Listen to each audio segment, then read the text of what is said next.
Indonesia to win, to use the caster curse to get the most value out of this incredible series of Indonesia versus Philippines. Once again, as we jump into the land of dawn with Taz starting on the orange buff and Del Rosario doing the same on the opposite side.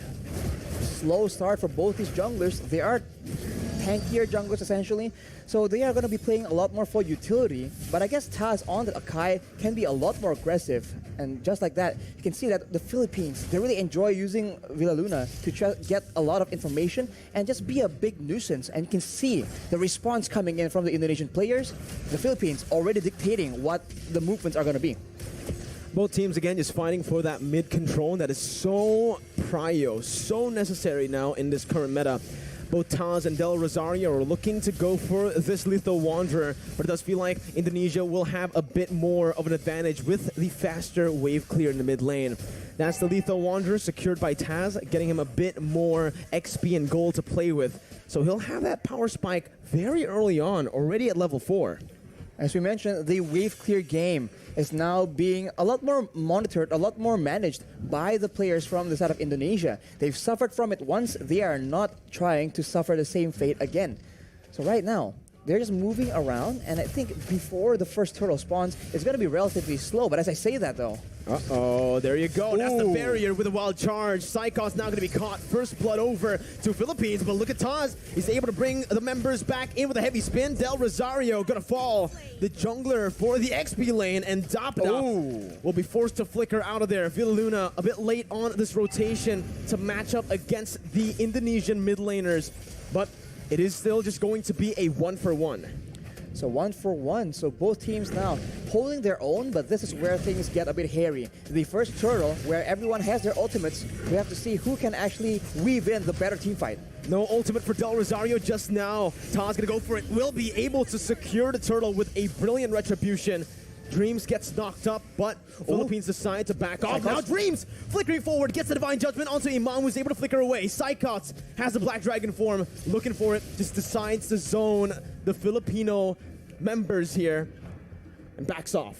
And back away, and we can take a look at how the changes have impacted this Faramis, right? The Cult Altar was used in that fight, and with one single spell, the rest of the team from Indonesia is able to melt down that HP bar. So it really isn't an all-win teamfight solution, but it is very situationally used to help save members from big burst damage. Now it's a complete change from game number 1. Imam, though, going to be immobilized. That's the damage coming through. Whew. Sniped down by Brands, but the kill will go over to Hijume. Brands sacrificing a bit of gold there in the bottom side, but will still be able to catch up down below to pick up that cannon minion. With stronger laners on the hands of the Indonesian players, they are now able to actually match the aggression, the fights, the skirmishes from the members of the Philippines, and now you can see that the Kaja pick is just having a lot more impact. This is what they wanted to do in game number 1, but the macro play coming in from the Philippines was able to deny that. That won't be the case for this game though, and now this becomes a contest of proactivity. Who can have the higher work rate, the more versatile maneuvers, and just the more proactive plays. And this is the reason as to why I felt like the Leslie should have been the one, the hero, to be banned out by Team Philippines. Because you can see, on this Leslie, sure, you're very vulnerable, but you also are really good at actually going at duels up against the Beatrix. I would actually say in a 1v1, it's skill dependent, but Leslie has a bit of an edge. Why? Because he doesn't need to target any of his skills. It's not a skill shot. Meanwhile, for the Beatrix, you need to go for those render shots to actually be able to compete in that range battle. They have to be careful though, because Soriano has the Blade of Despair completed. It will be a big factor in the next fight. The turtle is being pressured for both teams, but it seems like the Indonesians will have a bit of a lead in the control game. Divine Judgment and the Petrify. Imam gonna be able to pop the Cult Altar. Taz against 3 members, still able to secure the turtle. Right now, Psychots jumps in with the Black Dragon form, zoning the backline away. Dapda gonna be pinned down onto the wall with the heavy spin, and that's Hijume who picks up the killing spree. Everything going well for Indonesia, and everything going wrong for Philippines in the early game of Game 2. They lose a member to the pickoff, they lose a turtle to the steal, so Indonesia is completely taking over. looking completely different. Is this a momentum thing? We'll just have to see. Hijime with the Ice Queens 1 right now will ensure that the Filipino members need to be a bit more careful, even more careful in how they want to position. They've been getting caught out without that slow as well. Brands has just been farming up a storm. I really want to take a look at these items, right? It's a good steal by Soriano, but he got full turret gold, clearing waves constantly. He should have more gold than Soriano here with the assist that he got as well. But here in the mid lane, the bottom side river, Del Rosario going to be chained up again, and that's the pin down with a heavy spin. Del Rosario going to fall for the second time in this game. Dreams with another divine judgment over to Imam as that's the Nibiru's passion dealing no damage over to Taz, who jumps in again. Soriano zoned away, but the damage coming from Brands, shooting him down. Dapadap finally rotating towards that bottom side, but it's a bit too late once again. Team Philippines falling more and more behind as we go and progress into the game.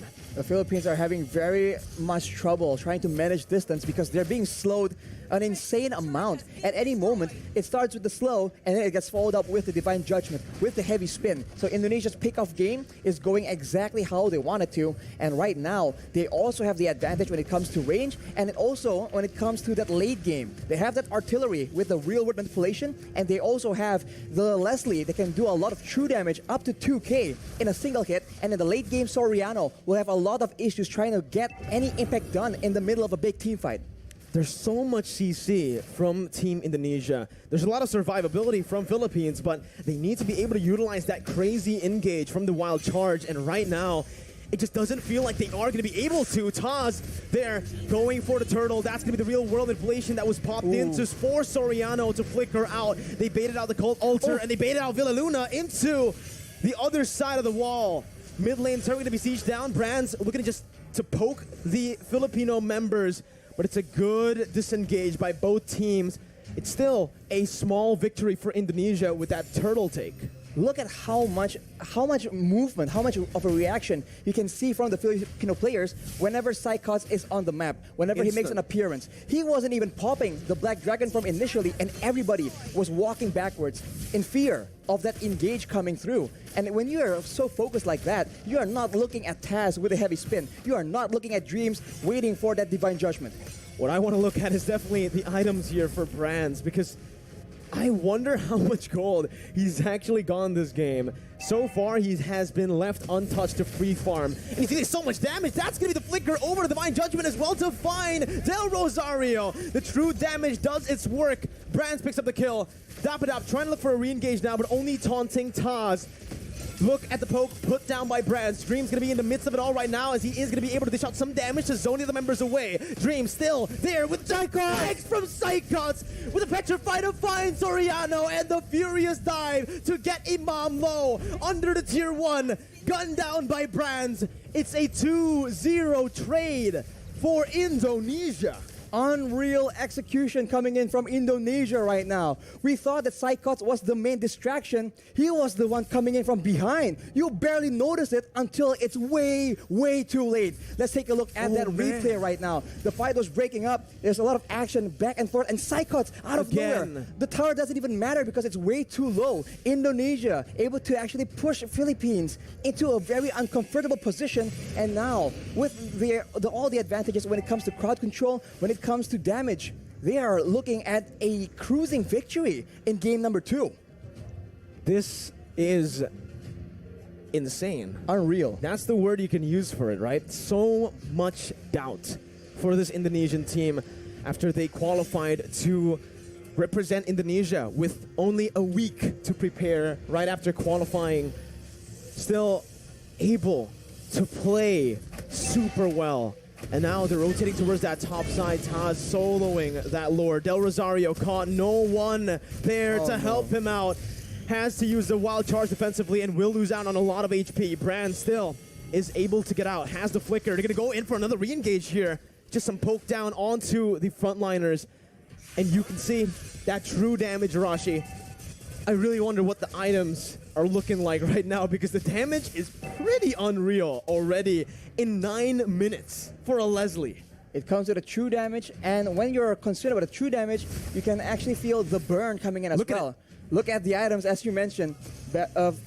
the Wind Talker, the Endless Battle as well, allows him to get so much more burst damage initially, and after that, the Berserker's Fury allows him to dish out a healthy amount of DPS.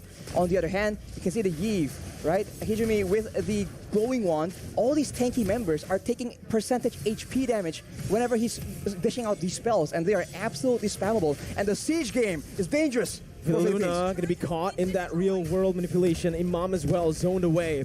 The wave manipulation from Indonesia, absolutely phenomenal, as they are going to be able to use the Lord down below to pick up a turret. With Psychot zoning other members away with the Black Dragon form as well. That's base turret number 1 taken down. Top side pushing in, but Indonesia will decide to just play it slow. Clear out the mid lane and reset. They have an absolute advantage when it comes down to those siege situations. Having the Yave, having the Leslie means that you do not have to go and force those fights, because there's no other way for the Philippines to dish back that kind of damage. Soriano is the only solution they have, and at this point, when the only option you have, when you only have a single option, it becomes very easy for your opponents to try and adjust to that. But the Philippines, it seems like they are not willing to completely concede control just yet. They need to be very careful though, because the flank game, that flank game is just so on point from Indonesia right now. This is what we saw in Game 1, only just the opposite happening here in Game 2. Indonesia having control the whole 10 minutes early on. Philippines with a very similar flanking position here to look for something, but it's going to be a concealed play from Indonesia. And oh my God, Dream finds the Divine Judgment onto the best possible target. Soriano's out. Dapadap has to flicker out, but Psychos chases him down with a passive. Dapadap still surviving here. Only one member taken down, but that might just be the member that Indonesia needs to pick up some more base turrets. That high ground control is no longer available for Soriano. Dapadap trying to go in for some damage right there, but it's actually going to be petrified from Imam. He's going to be taken down. The wild charge in desperation. Luna in the back has to back off. It's an absolutely insane game and an insane performance from Indonesia as they knock Philippines down to the lower brackets. How? What? Oh my, we have no words left right now. How was that possible? That is insane from Indonesia. The awareness to know where are the members from the Philippines.